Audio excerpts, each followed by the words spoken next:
Over the next few months, a selection of Nissan's youngest racing drivers will be training for one of the world's toughest endurance races, the Dubai 24 Hours. We'll follow their highs and their lows as they attempt to make the grade in the world of professional motorsport. Unlike your average racer, there's one thing that makes these guys unique. They've all learned their craft on a PlayStation. This is the road to Dubai.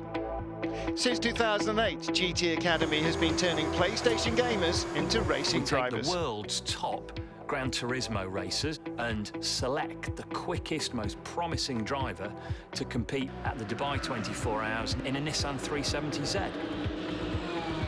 Over the last 4 years, GT Academy has produced 3 professional racing drivers. 15 months ago, playing on a PlayStation, I still do sort of wake up and think, blimey, I'm a racing driver. This is weird. It's really amazing, and sometimes I still can't believe it. It was a fantastic prize, and you know, the opportunity of my life to become a racing driver. Graduates from the programme can boast first places in the Intercontinental Le Mans Cup, first place in the Blancpain Endurance Series, and podiums in the Dubai 24 Hours and the most prestigious race of all, the 24 Hours of Le Mans. GT Academy now is a genuine opportunity for somebody to fast-track the whole motor racing ladder of progression and enter top-class world motor racing in one jump. In 2012, the process started all over again. The Academy invited gamers from 12 countries across Europe to take part in an online competition.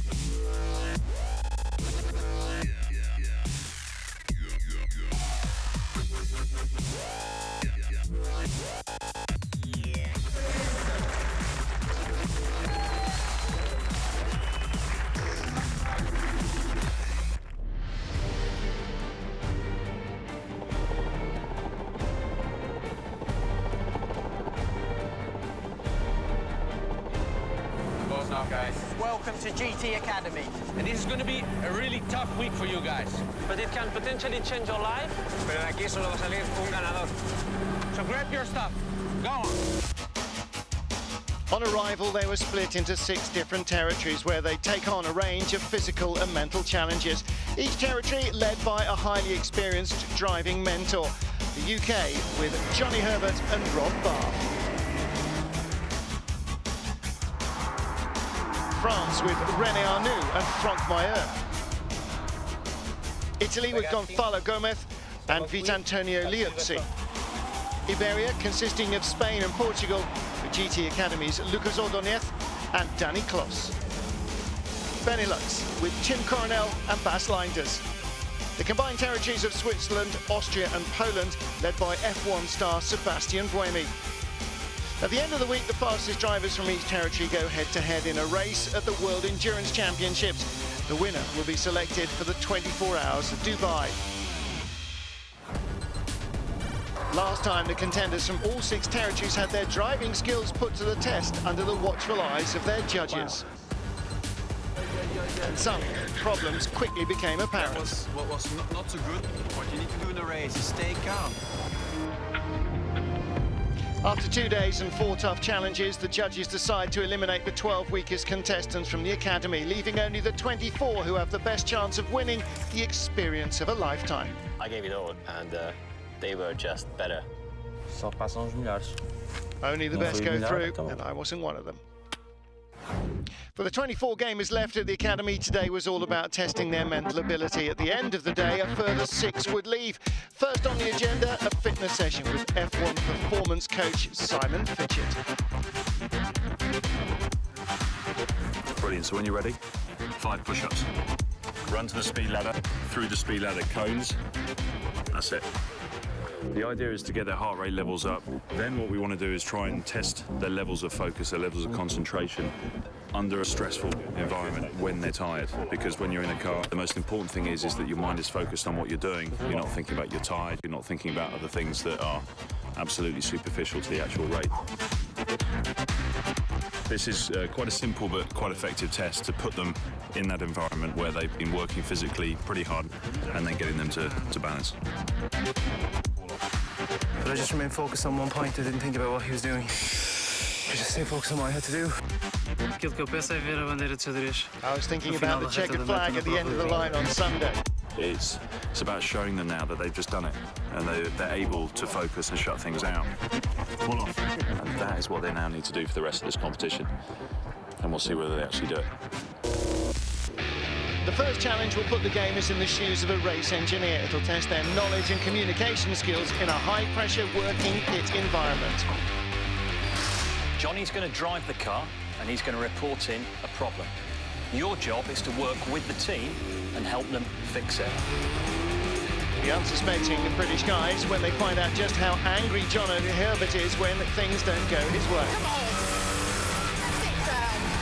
Well, he's definitely not oversteering anyway. No, he looks to be struggling a bit in some of the corners.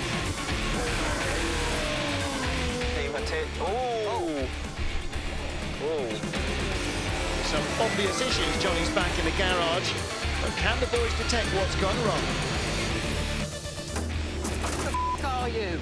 Every time I'm going into a corner and I'm shifting down, the back end's just snapping around all the time. Every corner, every lap, and I'm being overtaken on the entry because I can't stop the car. Come on, fix the thing. Increase the rear brake bias to start anyway. Increase the rear bias. No, I've got a problem with the back end. It's looking at the rear, we need to increase the brake bias so the brakes will be able to pressure out evenly. Right, where do I go then? Which way do I go? Come on, quickly! Which way do I go? I'm locking the rear. Where do I go? Increase the rear. No, I've got locking on the rear. Right, increase the front. Increase the front, exactly, okay, do that. That was a very high pressure situation and a very angry Johnny Herbert just came into the garage to us with a problem. And yeah, we kind of were a bit hesitant and I don't think he was too happy. We were not communicative enough. We knew exactly what the problem was. They was just trying to translate it. Yeah, we eventually got it, but I mean, that was cost the team time and you know, you can't have that, so. You got it wrong because it was all at the back and you kept saying, go to the back, go to the back. You were correct in the end by going to the front, but basically we lost a lot of time. You failed the test. First challenge over, and some of the gamers are struggling with the pressure of a real race environment. For this next task, the remaining GT contestants have come to the Santa Pod drag strip to take part in a challenge that'll test their reaction speed, synchronization and concentration, all elements crucial to a racing driver. For the Iberian team, drag racing comes as a completely new experience. En España nunca había visto una pista así. Spain, I've never seen a track like this. Probar cosas nuevas y a ver qué tal se da. As soon as that light goes green, you have to be on the money straight away. If you lose any time on the start line, you've lost the race. The four remaining contestants for the Iberian territory would have to show mentors Danny Kloss and Lucas Ordóñez that they can maintain focus in this high-pressure challenge. Simon's on hand to help the guys focus and achieve their potential. Something that is very good after what you did this morning. Now you just forget everything outside and just focus on the lights. Good luck. There'll be two semi-finals and a final race before crowning the drag race champion for each territory. During practice, one of the guys, Jesus Alvarez, pushes a little too hard.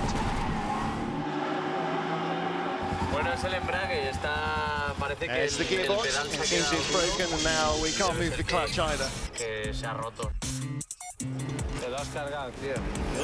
Broken the car, you are automatically eliminated, says Danny.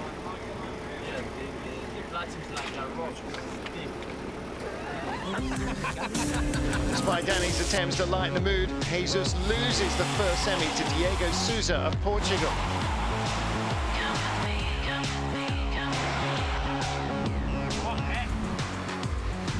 In the second semi-final, Daniel Tuerel shows excellent reaction times to take the win. Danny's got the lights spot on. When the green light went on, he went off perfectly. Making the final drag race, Spain versus Portugal. ¿Quién está a la izquierda? Who's on the left? A la izquierda es Daniel. On the left is Danny. Daniel, que ha salido perfecto otra Daniel vez. just had another perfect start.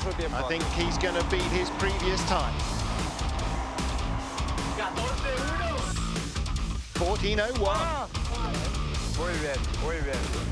Well done, well done. Well, we had the best time of all the European territories so far.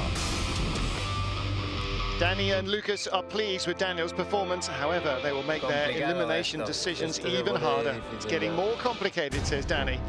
More difficult. All of the territories return to Silverstone. The mentors have a surprise. We're halfway to GT Academy, and one of you have to go. This is elimination time. It's a straight fight between the bottom 2 drivers in our points standings.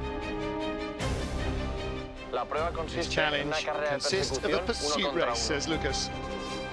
Whoever loses is going home.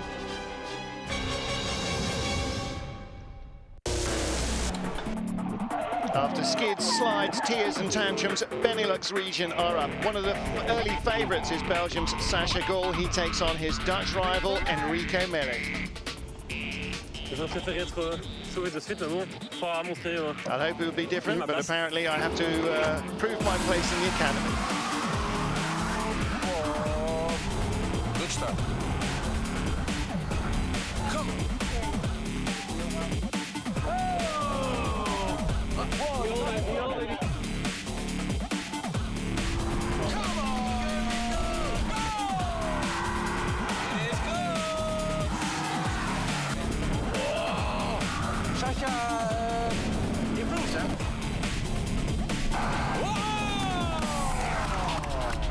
They're called back into the pits, not knowing who would stay and who would leave the academy.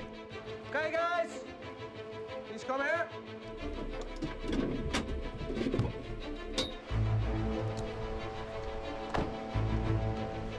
Okay, guys, this was a tough race. We both pushed very hard. But in the end, we have a winner and we have a loser. It is good! And the winner is...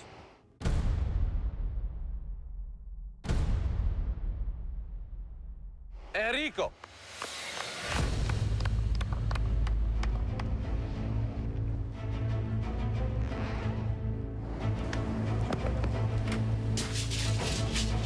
Ja, ik ben echt blij.